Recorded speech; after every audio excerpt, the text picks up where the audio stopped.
నమస్తే అండి. యూట్యూబ్ ప్రేక్షకులకు నా యొక్క నమస్కారాలు. ఈ మరుగుమందు చూసారా అండి? మరుగుమందులో రెండు రకాలు ఉంటాయి.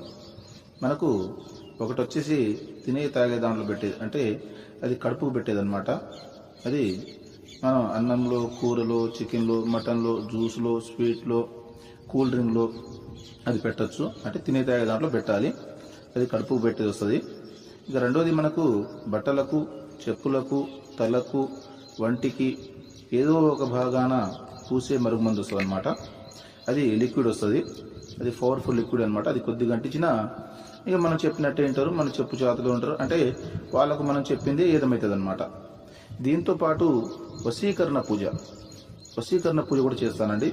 చాలా సంవత్సరాల నుంచి చెడిపోయిన భార్యాభర్తలు కానీ, ప్రేమికులు కానీ, పిల్లలు కానీ, ఎవరైనా కానీ చాలా సంవత్సరాల నుంచి చెడిపోయిన వాళ్ళని పీర్ల ద్వారా, వాళ్ళ ఫోటోల ద్వారా నేను వశీకరణ పూజ చేస్తాను.